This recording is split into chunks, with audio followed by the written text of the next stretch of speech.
Shalom, bendiciones, bendiciones familia. Estamos contentos de estar nuevamente en este espacio de estudio donde vamos a seguir explorando los escritos del primer siglo o conocidos como el Nuevo Testamento. Así es que me va a disculpar, tengo un poquito de hipo y no sé cómo arreglarlo. Así es que la semana pasada aprendimos muchas cosas interesantes acerca de los evangelios, cómo se escribieron, la audiencia, algunas notas interesantes que desconocíamos. Hoy vamos a seguir considerando lo que es las críticas, las diferentes tipos de críticas. Y créame que, como le dije al final de la clase, hoy en día yo estoy más consciente de lo que no sé que de lo que sé. Y entre más seguimos aprendiendo, pues más cuenta nos damos de que no sabemos nada. Así es que déjenme checar por aquí el audio. Se escucha.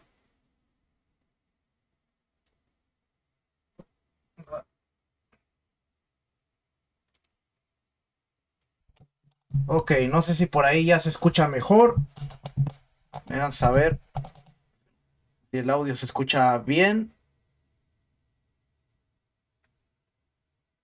Ok. Entonces, vamos a empezar rapidito aquí donde nos quedamos la semana pasada. Crítica canónica. ¿Qué es la crítica canónica? En cierto modo, este enfoque puede considerarse una prolongación del interés por el producto final. Evidentemente, la crítica de redacción. Aunque cada libro del Nuevo Testamento o del Brit Hadashah tiene su propia integridad, se ha convertido en Sagrada Escritura solo como parte de la colección del Nuevo Testamento y ha adquirido un nuevo significado por su relación con otros libros de esa colección canónica. Mientras que otras formas de crítica estudian el significado de un pasaje en sí mismo o en el contexto del libro bíblico en el que aparece, la crítica canónica examina el pasaje a la luz de todo el Nuevo Testamento o incluso de toda la Biblia, donde hay otros libros, pasajes que ofrecen perspectivas. La subsección D más adelante se desarrolla con esta crítica. Aquí hay algo interesante, porque ¿cuántas veces has escuchado que nosotros decimos tenemos que considerar el contexto del versículo dentro del contexto del capítulo y dentro del contexto de la carta? Pero ahora, con la crítica canónica tenemos que considerar ese versículo dentro del contexto de toda la Biblia. Esto es un gran problema, porque muchas veces estamos acostumbrados a sacar pasajes aislados y decimos, no, pero es que Juan 1:1 dice, en el principio era el verbo y el verbo era Dios y el verbo estaba con Dios. Entonces, ahí hay una prueba, pero vamos a ver qué es lo que nos dice toda la Escritura, porque ese versículo tiene que ser consistente con toda la Escritura. Y si de repente no es consistente con el mismo libro de Juan, que nos está desarrollando una relación entre lo que es el Padre de Yeshua y Yeshua, una relación que son uno solo, aunque son dos, pues ahora tenemos que ver qué realmente quiere decir ese pasaje de en el principio era el verbo, Yeshua, y el verbo estaba con Dios, y el verbo era Dios. Pero eso es lo que leemos en la Reina Valera. Pero realmente el verbo era Dios estaba en la intención del autor cuando lo escribió. Y quiere decir que entonces estamos leyendo algo que le fue dado un significado un poco distinto a lo que realmente Juan escribió. Porque fíjese, si nosotros somos conscientes, vamos a considerar Juan. Y vamos a ver que Juan nos está diciendo el propósito de escribir su libro. Nada más con el puro evangelio de Juan. Si nosotros leemos el principio, en el principio existía el verbo y el verbo estaba con Dios y el verbo era Dios. En el principio, él estaba en el principio con Dios. Pero después, si nosotros vamos al capítulo 21,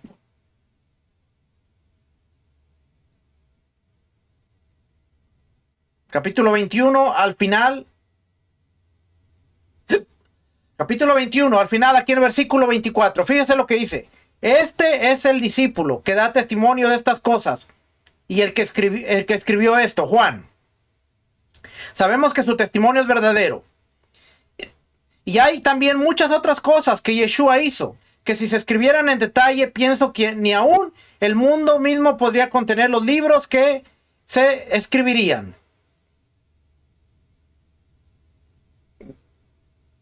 ¿Ok? Pero hay otra parte en donde dice, aquí, el propósito de este evangelio, capítulo 20, versículo 30. Y muchas otras señales hizo también Yeshua en presencia de sus discípulos, que no están escritas en este libro. Pero este libro, Juan nos está dando el propósito de este libro, dice, pero los que se han escrito en este libro, se han escrito para que creáis que Yeshua es el Mesías, el Hijo de Dios, y para que al creer tengáis vida en su nombre. Juan nos está declarando cuál es el propósito de su libro. Y el propósito del libro es para que creamos en las obras que hizo Yeshua, que son testimonio, y para que creamos que Él es el Mesías, que Él es el Hijo de Dios, y para que al creer en el Hijo de Dios tengamos vida eterna en su nombre. Eso quiere decir que entonces ahora tenemos que considerar Juan. En el principio era el verbo. ¿Quién era el verbo? Era el Mesías. El verbo estaba con Dios. Las palabras finales del capítulo 20. Porque el evangelio tiene que ser constante y tiene que ser consistente aún con el mismo libro. Y esa es la crítica canónica. Y no se diga de la Biblia, porque tiene que ser consistente con la Biblia. Y créame, hoy en día este es un gran problema. Pero si nosotros regresamos al primer siglo, nos vamos a dar cuenta que en el Tanakh, y ni siquiera en los escritos del primer siglo, era el problema de quién era Yeshua. Ellos no se preguntaban quién era Yeshua, ellos sabían quién era Yeshua. Ellos sabían que era el Mesías, ellos sabían que era el Hijo de Dios, ellos sabían que procedía del Padre, tenía la esencia del Padre, aunque no era el Padre. Todo eso ellos lo sabían en el primer siglo. Entonces, ¿cuándo empieza el problema? El problema empieza con el gnosticismo, la palabra que se me olvidó la semana pasada, que estuve estudiando un poquito, el gnosticismo. Y entonces ahí es cuando se empieza a desarrollar. Y más adelante, en el concilio de Nicea, búsquelo. En el concilio de Nicea es cuando se empiezan ellos a decir, bueno, ¿quién es Yeshua? ¿Yeshua es Dios o quién es Dios?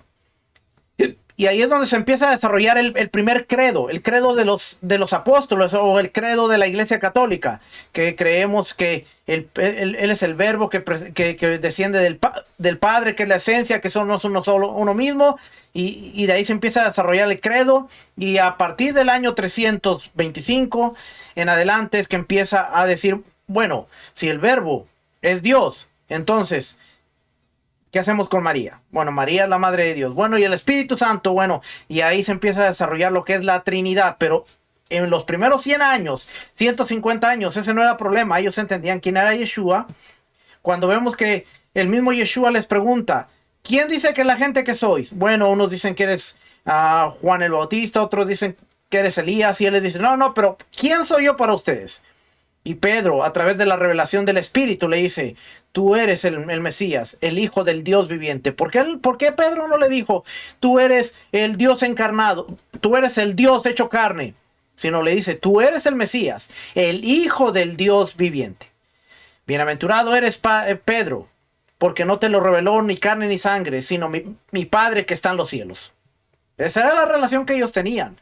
Y usted puede ver la introducción de las cartas, que lo hemos tratado. Puede ver la introducción de cada una de las cartas, y usted va a ver que siempre Pablo, Pedro, Juan, Santiago, Judas, todos los que escribieron, Juan, ellos están hablando de Dios Padre y del Mesías su Hijo. Gracias a vosotros, de Dios Padre y de Yeshua nuestro Señor. Y siempre va a ser así, pero vamos a continuar, no me quiero desviar ahí, vamos a continuar por aquí. Así es que dice aquí, el estructuralismo. Aunque la crítica de la forma y la crítica de la redacción tienen componentes literarios, estos pasan al primer plano en otro enfoque. El estructuralismo o semiótica se centra en la forma final de las obras del Nuevo Testamento. Aunque la estructura general, como guía de la intención del autor, ha sido durante mucho tiempo una característica de la interpretación, y es casi de rigor que las introducciones bíblicas ofrezcan un esquema de cada libro del Nuevo Testamento, la estructura en este enfoque es mucho más que un esquema general. Sobre todo en las aportaciones de los teóricos literarios francófonos, la semiótica se ha convertido en un estudio muy técnico parecido a las matemáticas. La estructura que se detecta no es el esquema que se ve a simple vista, ya que las estructuras más profundas no son aparentes en la superficie, sino que contribuyen a generar el texto, independientemente de que el autor las haya comprendido conscientemente o no. Estas estructuras deben salir a la luz para que el texto pueda percibirse como un todo coherente. A menudo, los estructuralistas proponen esquemas de una complejidad aterradora, lo que lleva a los estructuralistas a preguntarse si tanta intrincación es útil y si el análisis semiótico produce resultados que no podrían haberse obtenido mediante una exégesis basada en el sentido común. Así que invitamos a los lectores a seguir investigando, ya que no es fácil ofrecer un ejemplo sencillo. La mayoría de las veces, el estructuralismo supera el nivel de esta introducción. O sea que a veces esta gente se mete tanto en lo que es el estructuralismo, tanta estructura que terminan haciéndose bolas ellos mismos. Pero es una herramienta que sirve para ver la forma en que está estructurado, lo haya pensado o no el autor, pero ahora podemos ver una estructura dentro de lo que es el material. Y estamos hablando del Nuevo Testamento, acuérdense, pero el Nuevo Testamento contiene 85% de lo que es el Tanakh, la Biblia hebrea, o el conocido como el Antiguo Testamento. Eso quiere decir que sí, el 85% está contenido en lo que nosotros conocemos como Nuevo Testamento. Pues no es tan nuevo, porque el 85% es citando lo que ya está en la primera parte del libro, y el otro 15% son las explicaciones que los autores están dando de ese 85%. Así es que el 100% del Nuevo Testamento no es más que un estudio completo de citas del Nuevo Testamento. Luego viene la crítica narrativa. Más evidente e inmediatamente productivo es un enfoque que aplicado a los evangelios se concentraría en ellos como relatos. A primera vista, la terminología empleada en esta exégesis puede parecer formidable. Por ejemplo, la crítica narrativa distingue entre el autor real, la persona que escribió realmente, y el autor implícito, el que puede deducirse de la narración, y entre el público real, los que en el siglo I leyeron el documento, escucharon realmente lo que se escribió, o incluso los que lo leen hoy, y el público implícito, los que el autor imagina al escribir. Sin embargo, estas distinciones tienen sentido, y la atención prestada al flujo de la narración puede arrojar luz sobre muchos problemas exegéticos. En particular, la crítica narrativa es fructífera para relatos continuos como los del nacimiento y la muerte de Yeshua. Con demasiada frecuencia, el enfoque microscópico del texto ve problemas que los exegetas pueden explicar más fácilmente si aprecian una narración simplificada que da muchas cosas por sentadas. Es realmente un problema, por ejemplo, que Pilato sepa lo suficiente como para preguntar a Yeshua: ¿eres tú el rey de los judíos?, sin que se le hable explícitamente de esta cuestión. Eso implica esto que Pilato estuvo implicado en el arresto de Yeshua desde el principio, o más bien, han de suponer los lectores que las autoridades explicaron el problema a Pilato cuando lo llevaron a Yeshua, aunque nunca se nos diga eso en el abreviado y rápido relato de Marcos. Esto es interesante, porque ¿cuántos de nosotros nos hemos puesto a preguntar que cuando leemos en Marcos, de repente vemos que Pilato le dice: ¿eres tú el rey de los judíos? Pero en ningún momento de la narrativa se nos explica: vinieron a Pilato y le dijeron: este hombre se ha hecho como el rey de los judíos. Fueron con Herodes, pero con Pilato no le dice nada. Entonces, quiere decir que dentro del contexto que está pasando pasando ahí, Pilato sabía el problema, sabía por qué venía Yeshua, sabía quién lo trajeron, a los fariseos y los saduceos, a Caifás. Entonces, cuando llega el momento, Pilato tiene una información que usted y yo no tenemos, que si nos metemos en el escrito, vamos a considerar que, ¿por qué Pilato le hace una pregunta directa a Yeshua y le dice, ¿eres tú el rey de los judíos? Usted no acusa a alguien de si usted no escuchó un rumor. Si yo escucho algo de una persona, no me lo dijo la persona, lo escucho por allá, y cuando me encuentro la persona, yo le pregunto, ¿realmente tú hiciste esto? Es porque yo tengo, o escuché conocimiento, o escuché, o alguien vino y me dijo, y ahora yo enfrento a la persona con un conocimiento ya en mente, que muchas veces usted y yo leemos, pero, y Pilato le dijo, ¿eres tú el rey de los judíos? Y Yeshua le contestó, tú lo has dicho. Y vemos el diálogo, pero muy pocas veces nos retrocedemos un poco y decimos, espérame. ¿Cómo llegó ese diálogo a estar ahí? Porque en todo el Evangelio de Marcos no se nos dice, bueno, ellos vinieron con Pilato y le dijeron, este hombre se ha hecho como el rey de los judíos. Se nos dice en los relatos de el Evangelio y de otros evangelios, pero no en la escena de Pilato con Yeshua.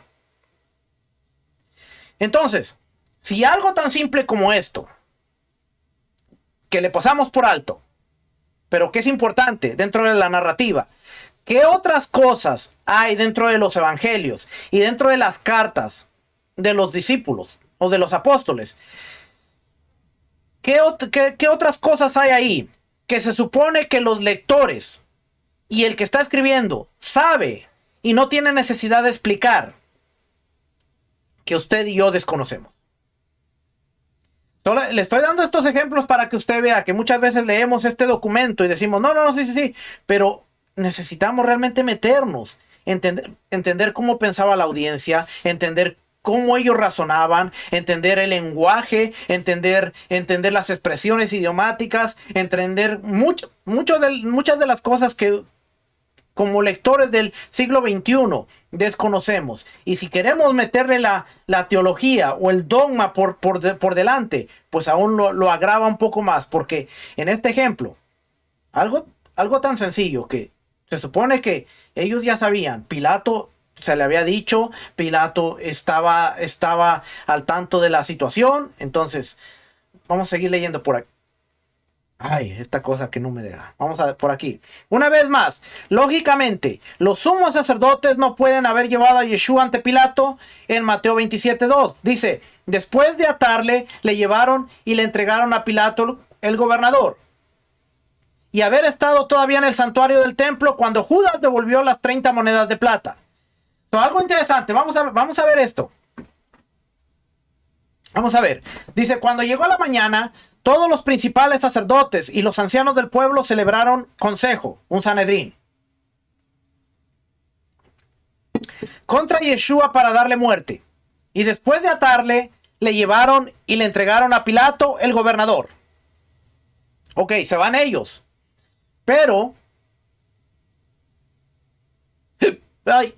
fíjese lo que dice aquí. Entonces Judas, el que le había entregado, viendo que Yeshua había sido condenado, sintió remordimiento y devolvió las 30 piezas de plata a los principales sacerdotes y a los ancianos.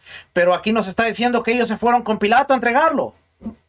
Y aquí a Judas está viniendo a ellos, diciendo, he pecado entregando sangre inocente. Pero ellos dijeron, ¿a nosotros qué? Allá tú. Y él arrojando las piezas de plata en el santuario, ¿dónde están? Aquí no están con Pilato, él nos está diciendo, ¿dónde están? Se marchó y se fue y se ahorcó. Y los principales sacerdotes tomaron las piezas de plata y dijeron, no es lícito ponerlas en el tesoro del templo, puesto que es precio de sangre. Y después de celebrar el consejo, compraron con ellas el campo del alfarero para sepultura de los forasteros. Aquí tenemos 3 eventos. Nos está diciendo que llevaron a Yeshua con Pilato, están recibiendo el dinero de Judas y están comprando el campo. O estos hombres se multiplicaron, estos hombres se dividieron en 3 partes y una parte se fue con Pilato, otra parte estaba con Judas y otra parte se fue a comprar la tierra. ¿O qué está pasando aquí? Estos son los tipos de preguntas que deberíamos hacernos cuando estamos leyendo, porque nosotros asumimos que están con Pilato, están con Judas y están comprando el terreno. Entonces, ¿qué pasó?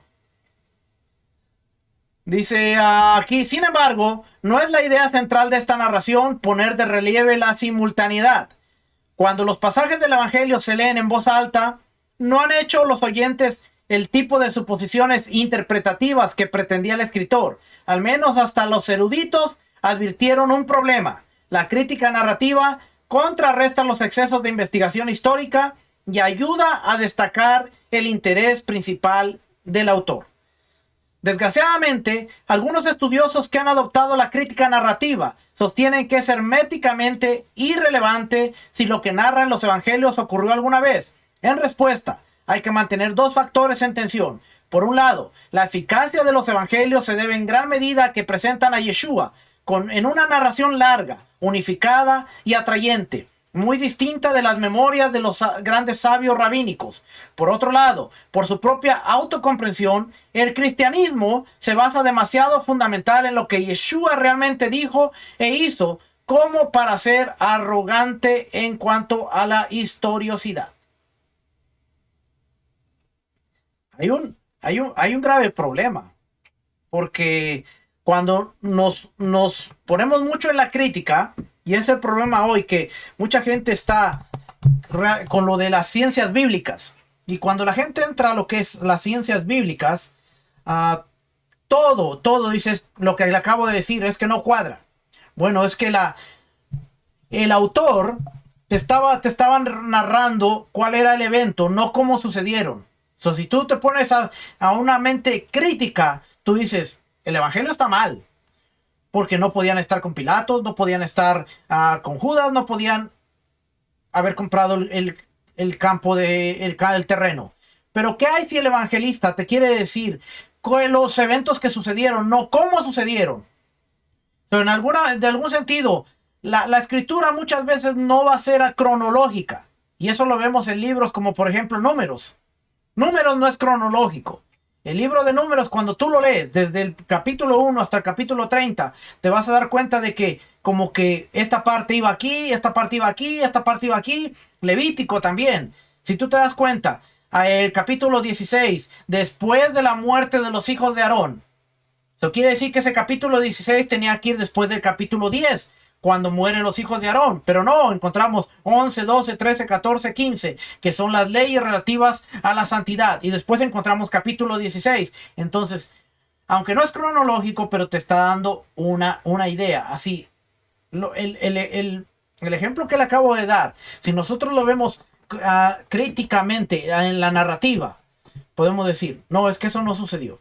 Y ese es el gran problema que ahora estamos teniendo con lo que se llama ciencias bíblicas, que si no sabemos manejar la información y no tenemos ese control, mucha gente que empezó a estudiar las ciencias bíblicas hoy está negando muchas cosas de la Biblia. Y debemos tener ese cuidado. Es una herramienta útil, pero no debemos irnos a fondo, porque nos da una idea de los eventos, mas no te dice cómo surgen los eventos. Y Baruch Hashem se me quitó el hipo, así es que ahora sí puedo seguir bien. Crítica retórica. Relacionado con la crítica narrativa, es un enfoque que analiza las estrategias empleadas por el autor para hacer eficaz lo narrado. Por ejemplo, el descubrimiento del material adecuado para ser narrado, la disposición organizada de ese material, la elección de las palabras apropiadas, la clasificación de la argumentación retórica en judicial, deliberativa y demostrativa, se trata más adelante en el capítulo 15 de este libro. Y va a ser con relación a las cartas, o cuando estudiemos las cartas, vamos a ver esto: retórica judicial, retórica deliberativa y retórica demostrativa. ¿Sabía usted que para estudiar a Pablo y para entender a Pablo, tenemos que considerar lo que es retórica, lo que es diatriba, lo que es metáfora? Porque Pablo está hablando en retórica, Pablo está hablando y aparte en retórica, está hablando en retórica judicial, retórica deliberativa, retórica demostrativa, está hablando en diatriba, que es una diatriba. Por ejemplo, el capítulo 2 y capítulo 3 del libro de Romanos, especialmente capítulo 2, empezando desde finales capítulo 1, es una diatriba. Y por eso le dice, no te jactes. Una diatriba, es algo que él está usando ahí. Pero a veces somos expertos en las cartas. La crítica retórica parte de la base de que el texto escrito revela los contextos. Oiga bien, la crítica retórica parte de la base de que el texto escrito, lo que nosotros estamos leyendo, revela los contextos tanto del autor como del lector. Por ejemplo, por lo que se ocupa no solo de los objetivos y métodos del escritor, sino también de los intereses, valores y emociones de los lectores pasados y presentes. Tanto la crítica narrativa como la retórica toman en serio los evangelios como literatura. Anteriormente, en comparación con los grandes clásicos de la escritura greco-romana, los evangelios se consideraban producciones literarias menores, klein literatur, de tipo popular. Ahora, sin embargo, los estudios de crítica literaria están haciendo más justicia a un hecho histórico innegable. El poder narrativo de los evangelios centrados en la persona de Yeshua ha tenido una eficacia única para convencer a millones de personas de que se hicieran cristianas. Aunque señalaré las vidas judías de los profetas, especialmente la carrera de Jeremías, como anticipación parcial del enfoque evangélico. No hay equivalentes cercanos en la literatura judía conservada de la época a estas composiciones del Nuevo Testamento. Esta está buena. La crítica social estudia el texto como reflejo y respuesta al entorno social y cultura en el que se produjo. ¿Sabe que yo hace un tiempecito me metí en problemas? Yo siempre me ando metiendo en problemas. De un tiempecito yo me metí en problemas porque yo dije, el efecto de los milagros de Yeshua en el tiempo de Yeshua no es el mismo que el efecto de un milagro hoy en día. Oh, la gente se jalaba los pelos y no, ella está negando los milagros de Yeshua. No, yo nunca negué los milagros de Yeshua. Ya no creen los milagros. No, yo creo los milagros. Yo sé que Dios hace milagros y aparecen en todo tiempo, yo creo. Pero el impacto social no es lo mismo. No es lo mismo un paralítico que tenía que pedir limosna, tenían que llevarlo a la puerta a la puerta del templo, pedir limosna, no podía trabajar, no podía hacer nada, no podía y estar 38 años postrado ahí en un paralítico que no se podía mover en el estanque de Bethesda, ahí 38 años que no podía hacer nada, y de repente viene este hombre que se le acerca y le dice, hey, ¿qué haces aquí? Toma tu lecho, levántate y anda. Y él toma su lecho y empieza a caminar y empieza a darse cuenta que puede caminar y va al templo y agradece a Dios, corre al templo y agradece a Dios porque durante 38 años no tenía vida social, no tenía nada, su vida era estar postrado ahí en un lecho. Ahora, un paralítico en el 2021 va donde él quiere, se mueve donde él quiere, trabaja, porque muchas veces un paralítico puede tener trabajo, no todos, pero algunos pueden tener trabajo, tiene el apoyo de su familia. Es muy diferente el entorno social.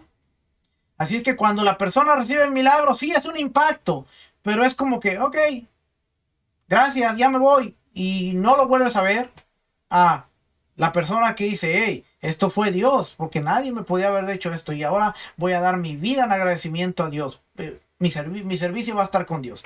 Entonces, socialmente, hoy en día, los milagros no tienen el mismo impacto en la vida de la persona.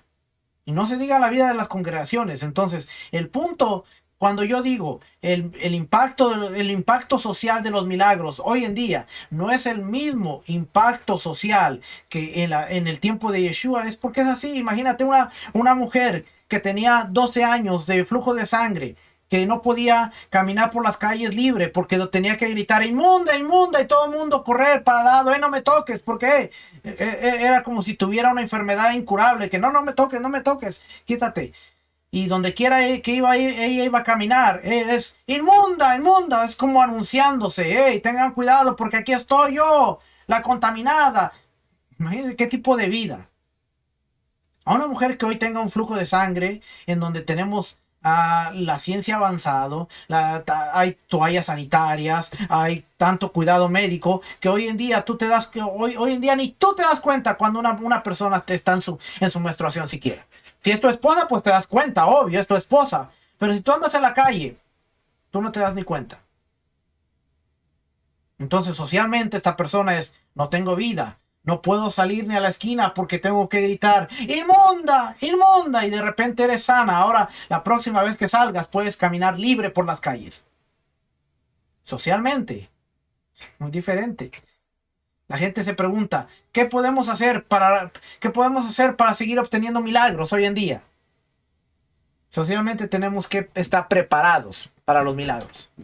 Porque Dios se mueve en todo tiempo y de todas formas. Pero socialmente no somos agradecidos.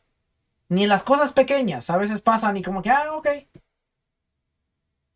Pero en ese tiempo, si caía lluvia, era porque Dios había mandado bendición. Si había sequedad, es porque hicimos algo y Dios está aguantando las nubes en el cielo. Tenemos que arrepentirnos, tenemos que orar, tenemos que pedir. Hoy en día, usted va al supermercado y haya sequía, haya lo que sea, usted va a encontrar productos en el supermercado. Así es que ya el orar por la abundancia es como que a veces somos tan cómodos que decimos, sí, gracias a Dios por la abundancia, pero sé que yo voy a trabajar y gano el dinero. A veces como que, oh sí, Dios me bendice, pero conscientemente es como que con el sudor de mi frente yo lo gano. Es como que si Dios hiciera un lado, como quiera yo tengo trabajo y sigo ganando. Y a veces Pastor Walter siempre dice, la familiaridad crea desprecio. Y a veces estamos tan familiarizados con las bendiciones de Dios que creamos desprecio, como que, sí, ok, sí, Dios me bendice, sí. Pero ya no es ese entorno social del mundo bíblico. Y por eso cuando leemos los milagros, cuando leemos los evangelios, cuando leemos las cartas, es importante que nos metamos en el mundo social, en el entorno social, en el entorno cultural, porque esa era la audiencia para la cual ellos escribieron y entendían. ¿Ves lo que dice aquí? La crítica social considera el texto como una ventana a un mundo de opiniones y voces enfrentadas. Diferentes grupos con diferentes posturas políticas, económicas y religiosas que moldearon el texto para que respondiera a sus preocupaciones particulares. Esta importante rama de la investigación del Nuevo Testamento ha contribuido al renacimiento de los estudios históricos. Se analizará la materia prima de esta crítica, es decir, el trasfondo político, social del Nuevo Testamento y las aplicaciones que se les da. Pregunta: ¿cuántos de ustedes han considerado, y yo sé que si ha seguido las enseñanzas nuestras de hace un par de meses para acá, usted ya lo ha hecho, pero cuántos han considerado estudiar los movimientos políticos del tiempo de Yeshua? ¿Cuántos de ustedes han estudiado a los saduceos, lo que creían, los fariseos, lo que creían, no lo que usted piensa que ellos creían, sino lo que realmente creían? Porque a veces confundimos. Los fariseos eran los temerosos, eran los que guardaban la observancia de la Torá. No eran los hipócritas, y eso lo vimos en las clases. Los saduceos eran la élite. No creían en la resurrección. ¿Por qué se aliaron con Roma? Porque para ellos el poder y el vivir bien en esta vida era todo lo que les importaba. Ellos querían vivir bien. Ellos no pensaban en que voy a morir, voy a resucitar. No, ellos no pensaban en eso. Los elotes, los esenios. ¿Cómo Yeshua responde a las diferentes audiencias? Porque lo vemos interactuando con los saduceos, lo vemos interactuando con los fariseos, lo vemos actuando con los herodianos. Se le cuestiona acerca, maestro, ¿es lícito dar tributo al César, sí o no? Yeshua sabía que había un entorno político, que él no se podía meter en problemas. Porque si Yeshua decía, no, ustedes no le pueden dar, no tienen que darle tributo al César. Bueno, Judea, el territorio judío, era una provincia de Roma y tenían que pagar tributo. Así que judicialmente y jurídicamente, ellos tenían que pagar tributo a Roma, porque si no había consecuencias. Roma exigía el tributo. Cuando vienen y le dicen, maestro, ¿es lícito dar tributo al César? Era una pregunta política. Yeshua, ¿qué vas a decir? Y por eso la gente estaba, a ver qué dice, porque si este hombre dice no, lo acusamos de traicionar a Roma y ya está, se acabó. César, este hombre dice que no hay que dar tributo, es un rebelde, llévatelo, mátalo. Ahora tiene sentido que nosotros leemos en el Evangelio que dice, denme una moneda, a ver, ¿de quién es la imagen en la moneda? Del César. Bueno, si la imagen es del César, entonces quiere decir que hay que darle tributo al César. Darle al César lo que es del César y darle a Dios lo que es de Dios. Y se acabó, listo. No me meto en problemas y le resolví la pregunta. Pero era una pregunta política. ¿Cómo la resuelve Yeshua? Bueno, tenemos que dar tributo al César, sin dejar de dar tributo a Dios, que es nuestro rey. César es el emperador, pero Dios es nuestro rey. Y ahí está haciendo la distinción de que, ok, dale tributo al César, esto es el emperador, pero Dios es tu rey. Dale a Dios, dale a tu rey lo que es de él. Interesante, ¿va? Y muchas de estas cosas más podemos seguir indagando.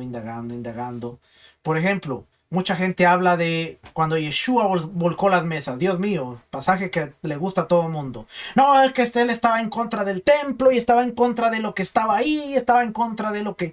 ¿Cuántos de ustedes han estudiado lo que era el medio shekel y lo que era el pagar el tributo del templo, lo que era el medio ciclo del templo? Un mes antes de Pesaj, de la Pascua, se anunciaba que todo el mundo tenía que pagar su medio ciclo. Se iban a las provincias y se hacía el anuncio y tenían que pagar. Todo judío tenía que pagar su medio ciclo. Un mes antes de Pesaj, se ponían en el pórtico de Salomón, no en el templo, sino en el pórtico que está afuera, se ponían mesas de los cambistas. El relato de Juan nos dice cambistas, volcó las mesas de los cambistas. ¿Quiénes eran los cambistas? Bueno, había judíos en toda Roma, había judíos en Cesarea, en Páncreas, en Chipre, en todo el territorio romano. En cada uno de esos territorios romanos se usaba una moneda. En el templo no se aceptaban monedas con otras imágenes de otros dioses, del César, de otras deidades. Se utilizaba la moneda especial del medio ciclo, que no tenía ninguna imagen. Entonces, ¿qué hacían? Venía gente de Italia, venía gente de Asia, venía gente de África. Y ellos decían, quiero pagar mi medio ciclo. ¿Ok? Te voy a cambiar tu moneda por el medio ciclo para que puedas pagar tu medio ciclo. Ok, bien, no pasaba nada. Pero, especialmente en el tiempo de Ananías, que era el tiempo de Yeshua, el primer siglo, se le autorizó a los cambistas subir el interés. Si lo normal era, te voy a cobrar 10% por el cambio, porque usted hoy lo ve, si usted cambia a pesos mexicanos a dólares, pues le van a cobrar una comisión para cambiar el dinero y para hacérselo válido en dólares. O si usted cambia pesos colombianos, de lo que usted cambie, le van a cobrar. Vamos a decir, es un 10%. Bueno, ahora ellos podían subirlo hasta un 30%. Te voy a cobrar 30% por cambiar. Cuando Yeshua se da cuenta, se está dando cuenta de que hay una injusticia. Pero se trataba en el contexto del cambio, el intercambio de monedas. Nada tenía que ver con las ofrendas, nada tenía que ver con que él estuviera en contra del templo, estaba en contra de la corrupción porque estaban haciendo un negocio. Lo que esta gente le aumentaba, ahora ellos podían decir, me estoy haciendo una ganancia, y de ahí tenían que dar su comisión a los que le permitían hacer esta transacción alta. Ya se da cuenta. Y cuando usted lee, él volcó las mesas de los cambistas. Quita el dogma y quita lo que te dijeron de que él estaba en contra del templo. Estudia realmente lo que quiere decir y te vas a dar cuenta de que si vas a la historia, a un Filón y algunos otros historiadores relatan que había un interés. No recuerdo exactamente la palabra, se la debo, pero inclusive Calbón, algo así, tenía un nombre, este interés que se le da, que se le subía. Y la gente decía, bueno, ya estoy en Jerusalén y yo tengo que pagar mi medio ciclo y pues no me queda otra más que aceptar el 30% y con tal de que me den el medio ciclo, yo pagar y hacer lo que tengo que hacer. Y ellos aceptaban la injusticia porque querían cumplir con su responsabilidad con Dios. De eso trata. Cuando nosotros leemos el famoso pasaje de que no él entró al templo, no él no entró al templo, era el pórtico de Salomón. Lo que pasa es que en el primer siglo a todo el monte del templo se le conocía como el templo. Cuando él dice él entró al templo, él estaba entrando en la área donde se les permitía hacer este tipo de transacciones. Es que la próxima vez que usted escuche a alguien decir, no, y él entró al templo y tiró las mesas y él estaba en contra de los fariseos. Es más, los fariseos no eran los que manejaban el templo, eran los saduceos. Usted sabe que esa persona no hizo su asignación y quizás solo está hablando lo que alguien le enseñó o lo que escuchó de alguien más, pero realmente no está estudiando como debería hacer porque no está usando el lenguaje correcto para hablar lo que está hablando. Ya me voy, no me meto más en problemas. Crítica de la defensa. Es un título genérico que a veces se da en los estudios liberacionistas, afroamericanos, feministas y afines, porque quienes lo proponen abogan porque los resultados se utilicen para cambiar la situación social, política o religiosa actual. Una máxima conocida es que la liberación de los oprimidos es la única óptica a través de la cual deben leerse las escrituras. Esta es la forma en la que ellos leen. Este enfoque se defiende sobre la base de que los escritores y escritos bíblicos no carecían de su propia defensa. Por ejemplo, fueron escritos por hombres o líderes eclesiásticos y por lo tanto reflejan un punto de vista patriarcal o eclesiástico. En consecuencia, la narrativa bíblica superficial puede promover sus puntos de vista aplastando las alternativas, de modo que hay que examinar las pistas más leves para recuperar lo que puede haber sido suprimido consciente o inconscientemente. Otros, sin embargo, ven en este método el peligro de leer en las escrituras lo que a uno le gustaría encontrar y de no reconocer que la situación sociológica del Nuevo Testamento puede haber sido de hecho y no simplemente por supresión de datos. Pudo haber sido desfavorable a las causas modernas. Sin que resolvamos esta disputa, todos deberían reconocer que al plantear preguntas importantes que los exégetas anteriores, en su mayoría del primer mundo, blancos y varones, nunca se plantearon. Los investigadores defensores han iluminado valiosamente la situación del Nuevo Testamento. 12. Visión de conjunto. ¿Cómo pueden los lectores del Nuevo Testamento hacer frente a tantas críticas diferentes? Hay que combinar los distintos enfoques del texto para que ninguna crítica se convierta en la forma exclusiva de interpretación. Los intérpretes que emplean las diversas formas de crítica de manera complementaria llegarán a un significado mucho más completo del texto bíblico. Para describir el alcance total de ese significado, S. Schneiders imagina tres mundos, a saber, detrás del texto y antes del texto. Estos son los tres mundos: detrás del texto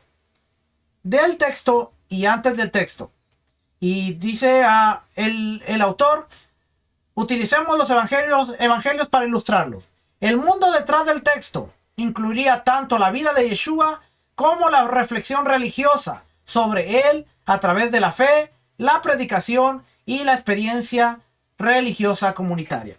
Ok, si hacemos un alto y vemos el mundo detrás del texto, nos vamos a dar cuenta que las palabras de Yeshua, las parábolas de Yeshua, los dichos de Yeshua, tienen más afinidad con el judaísmo que con lo que consideramos hoy cristianismo. Empezando con, ¿dónde estaba Yeshua cuando él enseñaba? ¿A dónde iba Yeshua? Lucas capítulo 4 nos dice, llegó a la sinagoga como de costumbre. Eso quiere decir que Yeshua tenía una costumbre. Y el entorno religioso de Yeshua se está desarrollando en una sinagoga en donde están estudiando la Torá, la palabra de Dios, porque no hay Nuevo Testamento. Las enseñanzas de Yeshua se basan en los pensamientos de los fariseos, los pensamientos de los maestros de la actualidad. Podemos poner como por ejemplo a Giliel, a Shammai, que fueron los contemporáneos de Yeshua. Ese es el entorno religioso de Yeshua. Entonces, cuando nosotros queremos poner las palabras de Yeshua, y si hablamos de Yeshua en el entorno de un hombre que predicó la palabra de Dios, ¿cuál es la palabra de Dios? Porque él le está diciendo, oíste que fue dicho, no matarás. ¿Dónde está? ¿De qué está hablando? Los 10 mandamientos. Oíste que fue dicho, no adulterarás. Los 10 mandamientos. No penséis que he venido a abrogar la ley, sino he venido para cumplirla. Conoceréis la verdad y la verdad os hará libres. Escudriñar las escrituras. ¿Cuáles escrituras? Antiguo Testamento, la Biblia hebrea, Tanakh. Porque en ellas hallaráis testimonio de mí. Yeshua mismo lo dice.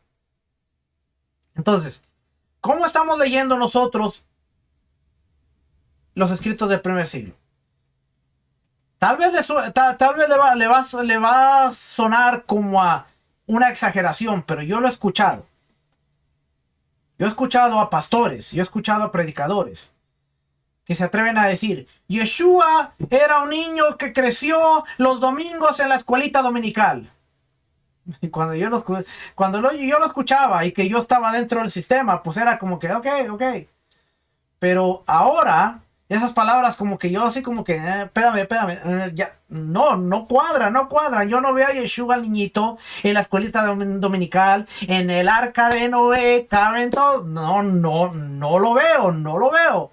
Quizás para usted sí, pero ahora ya en el entorno social, cultural, religioso, yo no veo a Yeshua, porque a los 12 años lo veo en el templo, que subieron a la fiesta de Pascua, de Pesach, lo vio en el templo discutiendo con los doctores de la ley. Eso quiere decir que a los 12 años él ya tenía la capacidad mental, espiritual, de estar dialogando con los doctores de la Torá, de la ley, y no metido en un cuartito en el arca de Noé. No.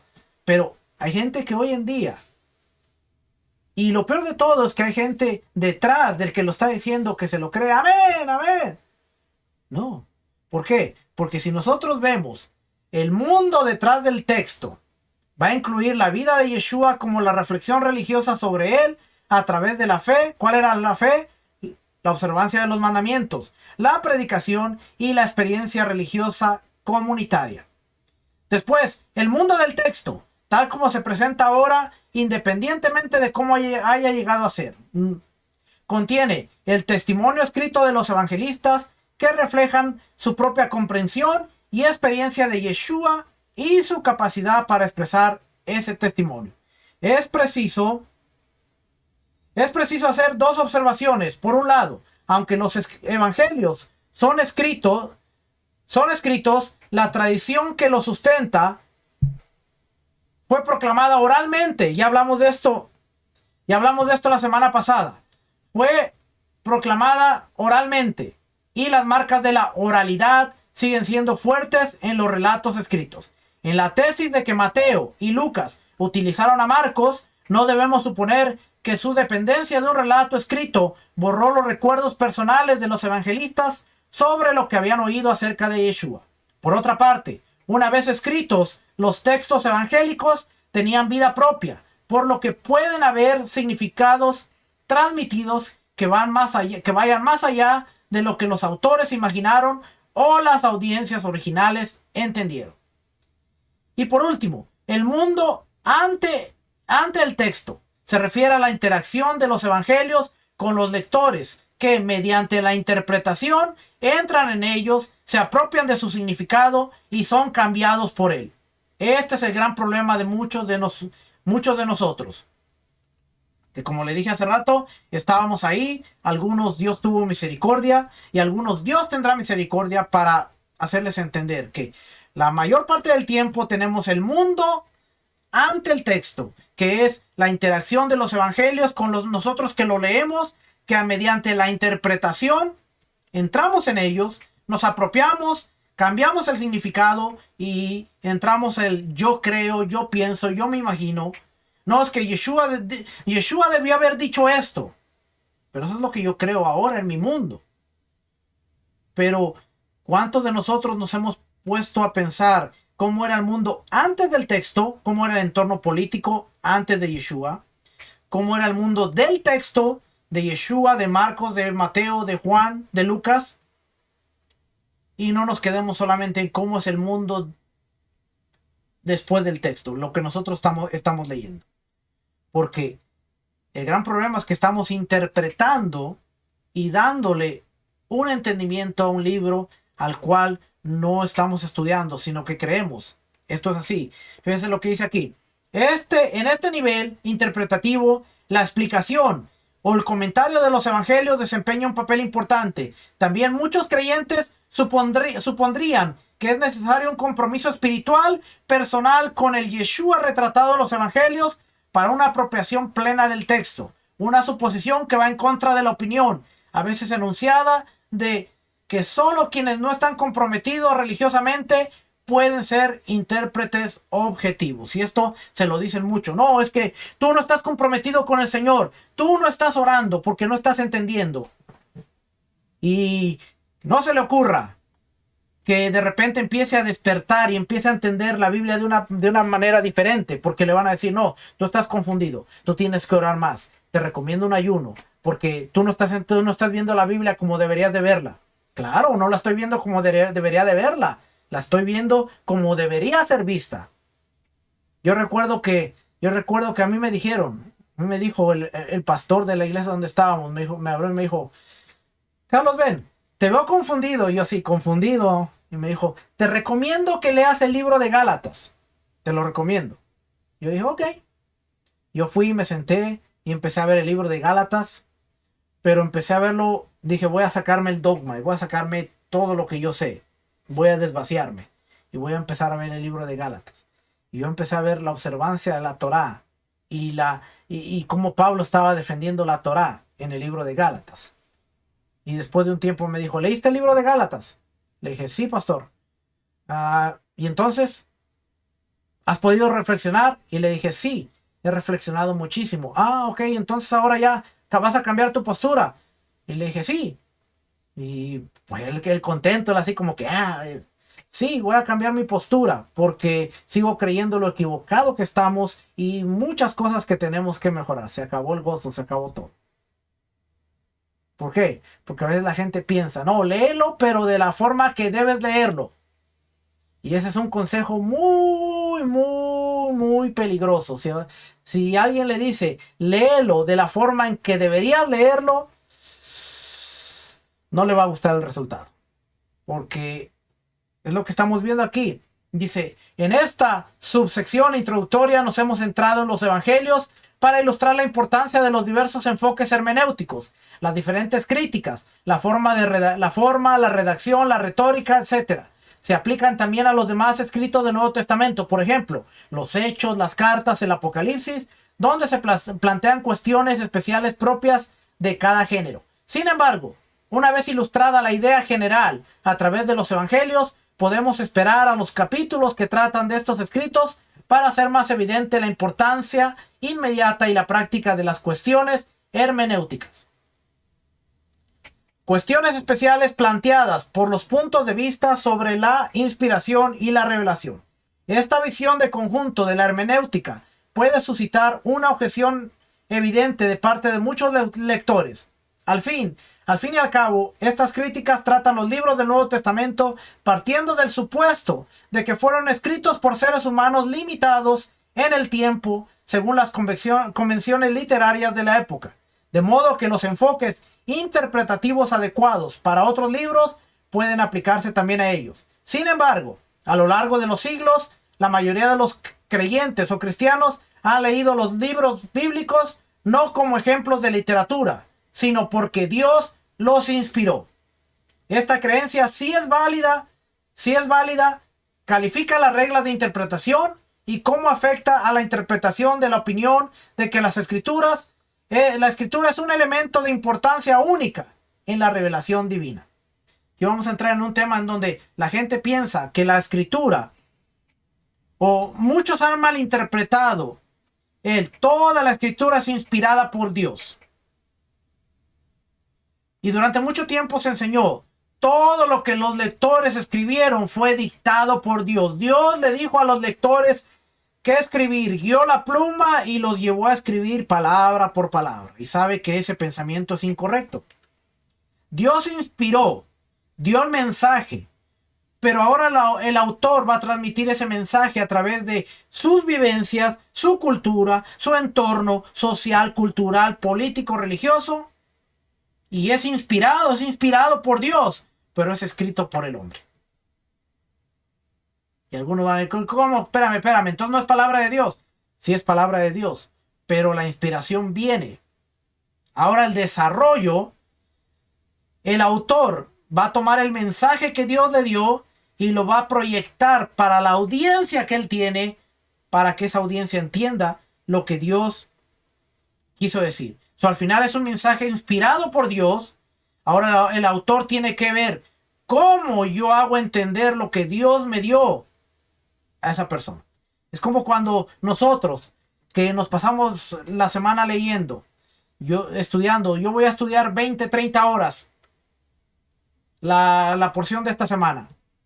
Ahora, cómo yo tomo esta información y la proyecto para que la gente la pueda entender. Y ahí es donde el trabajo es, Dios le da la inspiración, vas a escribir, vas a dar este mensaje. Esa es la inspiración, se prendió el foquito, ok, es la inspiración. Ahora, basado en el entorno cultural, social y el entorno que tiene el oyente, tú vas a escribir para que ellos te entiendan. No es lo mismo escribir una carta para Judea que escribir una carta para Roma, en donde el estilo de vida es diferente.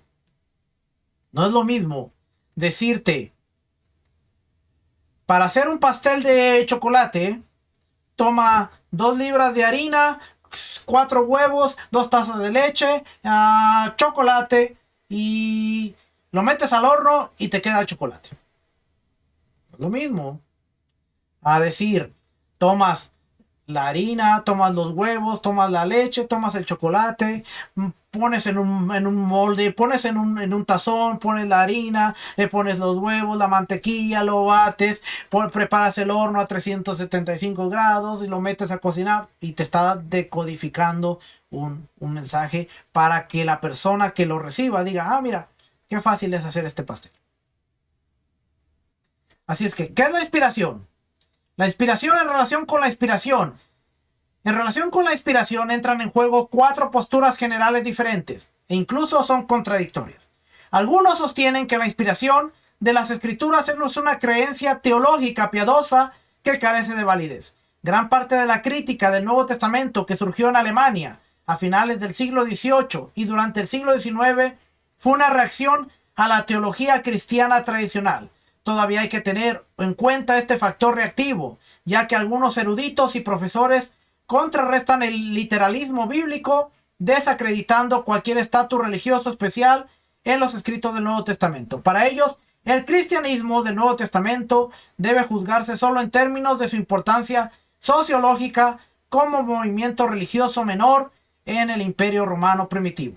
2.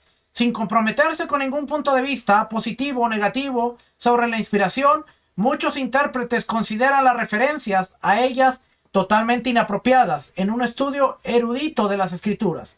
El hecho de que ambos testamentos fueran producidos por creyentes para creyentes y conservados por creyentes para fomentar la fe no es un factor que deba entrar en la interpretación.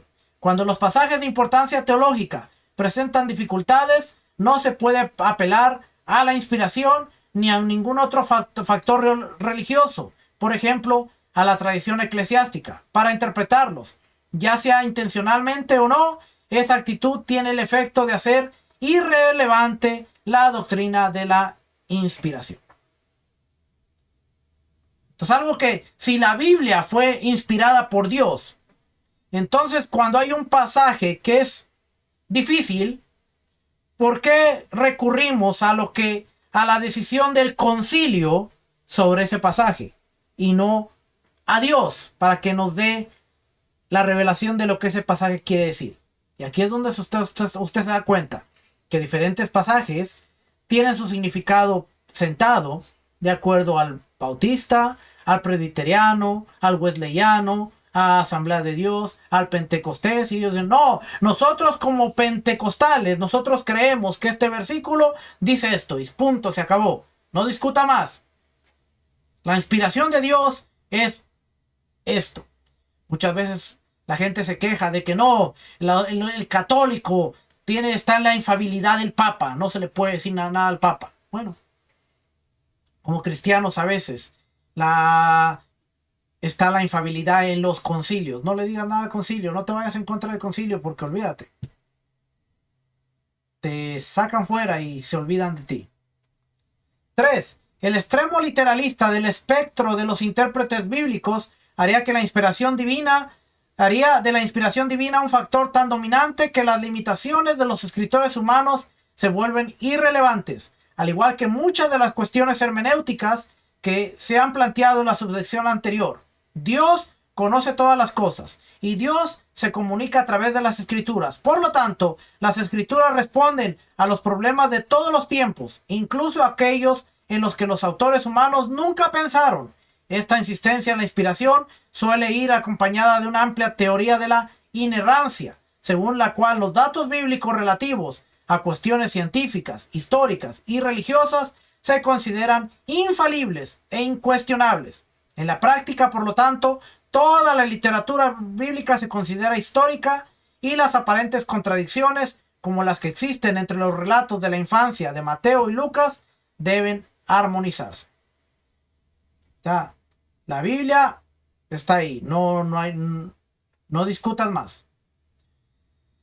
Y por último, algunos intérpretes adoptan una posición intermedia, aceptan la inspiración, considerándola importante para la interpretación de las escrituras, pero no creen que el papel de Dios como autor elimine las limitaciones humanas. Según este enfoque, Dios providencialmente proporcionó a Israel un registro de la historia salvífica, en el que participaron Moisés y los profetas. También proporcionó a los creyentes un registro básico del papel salvífico y el mensaje de Yeshua. Sin embargo, quienes escribieron el relato cristiano eran personas condicionadas por el tiempo del siglo I y principios del siglo II, que se dirigían al público de su época con la visión del mundo de ese periodo. No conocían el futuro lejano, aunque lo que escribieron es relevante para la futura existencia cristiana o creyente. Sus escritos no proporcionan necesariamente respuestas preparadas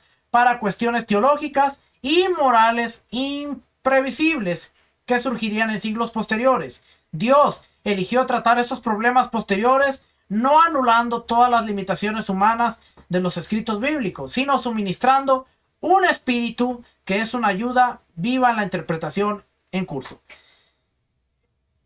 Ese último que le leí es más basado a lo que literalmente debemos considerar. Dios inspiró el mensaje, pero el mensaje iba para una audiencia. Ahora, el mensaje no se queda en esa audiencia, sino que puede ser aplicable a nosotros, pero para que sea eficaz, tenemos que ver qué era lo que el autor les quiso decir, cómo se los quiso decir, y ahora cuando entendemos ese mensaje, podemos traerlo a nuestra vida actual. El mensaje no cambia y podemos aplicarlo. Pero no tratemos de decir, no, es que Pablo estaba hablando en 2 de Corintios, un mensaje que está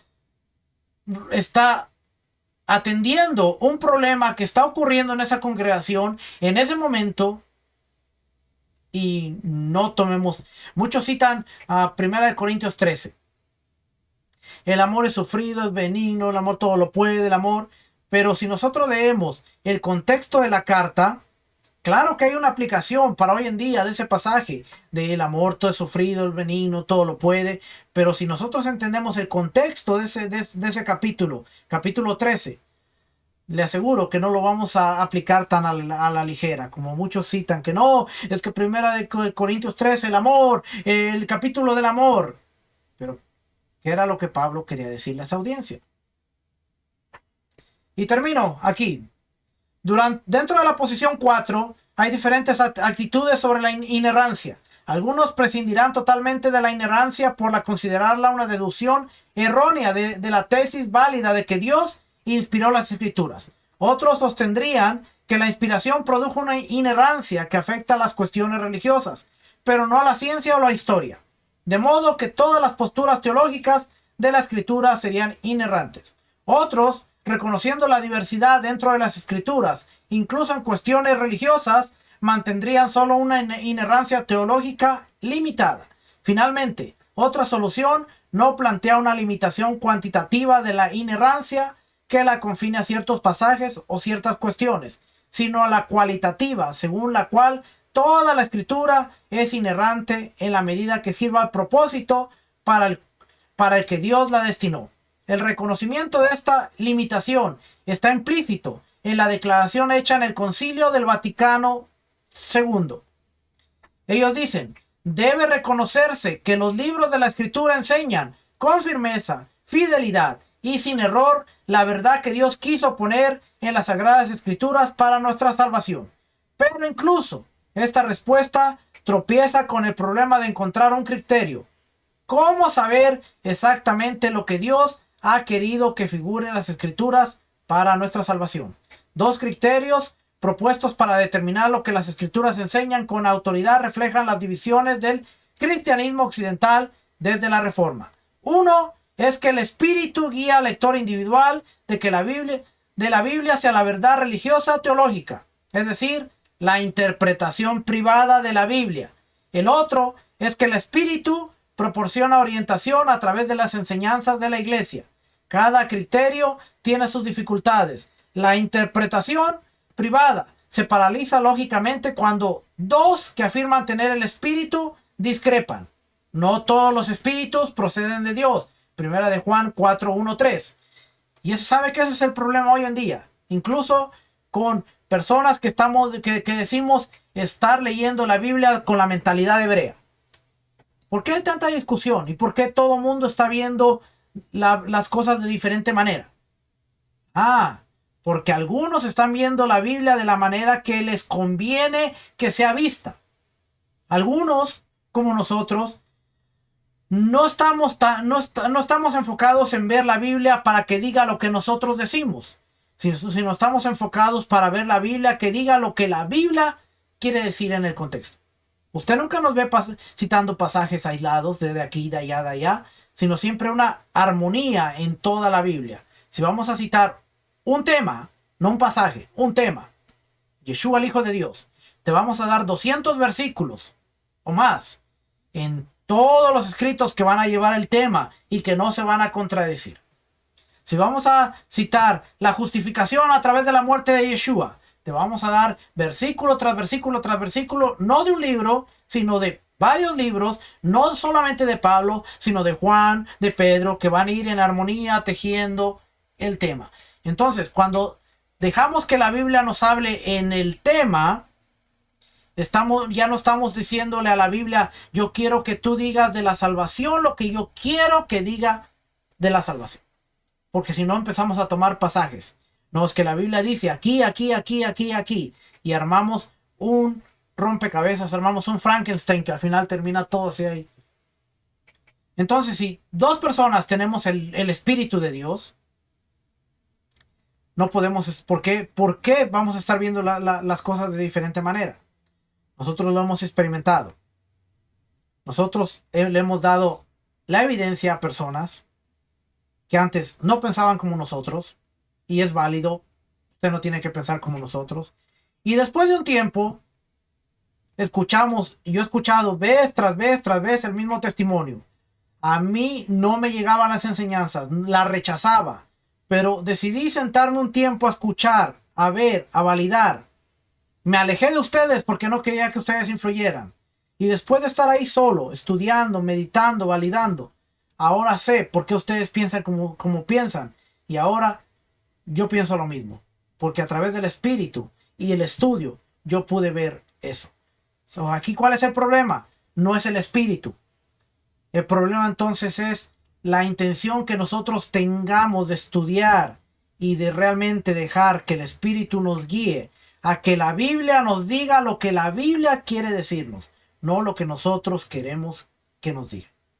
Entonces, pero ¿cómo se puede saber qué espíritu procede de Dios? Además, al menos en las principales iglesias surgidas de la Reforma, la tradición eclesiástica de diversos tipos, por ejemplo, los credos, las confesiones de fe, han desempeñado un papel explícito o implícito en la orientación de la interpretación privada. Los católicos romanos, que apelan explícitamente a las enseñanzas de la iglesia guiada por el espíritu, a menudo no son conscientes de que su iglesia rara vez o nunca se han pronunciado definitivamente sobre el significado literal de un pasaje de las escrituras. Es decir, lo que un autor quiso decir cuando lo escribió, no como tú lo estás leyendo. La mayoría de las veces, la iglesia se ha pronunciado sobre el significado actual de las escrituras, oponiéndose a las pretensiones de quienes rechazan prácticas o creencias establecidas por considerarlas antibíblicas. No, es que esas son las fiestas de los judíos. ¿De verdad? Por decirle algo nada más, por decirle. Además, las interpretaciones eclesiásticas de las escrituras en el catolicismo romano se ven afectadas por calificaciones establecidas en referencia a las enseñanzas eclesiásticas que tienen el efecto de reconocer el condicionamiento histórico. En una introducción que pretende dirigirse a un amplio público de lectores, ¿cómo juzgar las 4 posturas sobre la inspiración enumeradas anteriormente? El interés religioso de la mayoría no se vería satisfecho por el escepticismo ni siquiera por el silencio, de en cuanto a una perspectiva sobre la inspiración y la inerrancia del Nuevo Testamento que viciará las investigaciones hermenéuticas comparables a las empleadas por otros libros, no facilitaría una investigación abierta, una forma que tendría el mayor número de seguidores entre los interesados en las implicaciones religiosas del Nuevo Testamento. Por consiguiente, al tratar libros concretos del Nuevo Testamento, llamaré la atención sobre pasajes que han sido objeto de importantes debates cristianos, ilustrando cómo han surgido interpretaciones teológicas variadas a partir de opiniones divergentes sobre el papel del espíritu o de la tradición en la interpretación de la palabra inspirada por Dios. ¿Ok? Y ahí nos vamos a quedar, porque ya me pasé. Así es que yo sé que es mucha lectura, yo sé que es mucho leer, pero realmente hoy aprendimos que estamos leyendo la Biblia y la mayor parte del tiempo estamos leyendo la Biblia como nosotros queremos que la Biblia diga. Hoy en día hay personas aún más temerarias que están cambiando el pasaje de la Biblia para que sostenga su postura teológica. Pero cuando tú vas al griego, al hebreo, tú dices, ese pasaje no puede decir eso. Hace poquito a mí me citaron Romanos 10, 9 y 10. No, es que en la versión, no sé ni cuál versión, pero que la versión dice que si tú confiesas con tu boca que Yeshua HaMashiach es Hashem y que Él se levantó de los muertos, serás salvo. Mire, yo he buscado como en 10 versiones. En ninguna encontré que diga que Jesús es Dios. Todas las versiones que yo busqué dice que si tú confiesas con tu boca que Jesús es el Señor, el amo, el Kyrios. Pero somos tan atrevidos que ahora no, es que yo quiero que la Biblia diga que Romanos, Romanim, porque hasta en hebreo, eso está en hebreo, Romanim, Pasuk Ten. Pasuk 10. Que si tú confiesas que Yeshua HaMashiach es Hashem, y que él mismo, porque es Hashem, y que él se levantó de los muertos, será salvo. Somos temerarios. De verdad que somos temerarios, porque en el contexto, en la crítica y en todo lo que acabamos de leer, esa interpretación dogmática, teológica y religiosa no es ni siquiera inspirada por Dios. Pero eso sucede porque no leemos, no estudiamos, no nos damos el tiempo de seguir creciendo, seguir avanzando y decir, familia, ¿saben qué? No sé. Hoy en día a mí no me da temor, no me da temor presentarme ante las cámaras y decir, familia, muchas cosas que yo no sé, discúlpenme, porque quizás en un momento hablé cosas de las cuales no tenía el conocimiento completo y tengo que rectificar algunas cosas, sí, porque en su momento me equivoqué, por eso ahora hablo menos, estudio más, porque cuando tú estudias te das cuenta de que, Dios mío, qué errores cometí. Que familia, regresamos la próxima semana. Espero que estas enseñanzas estén siendo de bendición y no lo tome como crítica, no lo tome como ataque, sino tómelo como una advertencia para usted y para mí de que debemos ser más eficientes a la hora de leer. Ese es el objetivo nuestro. El objetivo nuestro es crear conciencia de que debemos ser mejores estudiantes, mejores personas para poder ser mejores maestros. Y el tiempo se acorta y yo creo que debemos hacer un mejor trabajo. Si le gustó, déjenos por ahí su like, déjenos también su dedito abajo, así como muchos de ustedes lo dejan. Estoy agradecido con ello también. No sabe cómo estoy agradecido, porque de alguna manera eso nos deja entender que quizás debemos esforzarnos de alguna forma y es válido. Así es que si usted entra y no le gustó el estudio, déjeme un dedo abajo, que también será apreciado.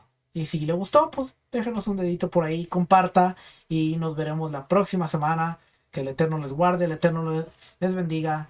Shalom familia, bendiciones, shalom.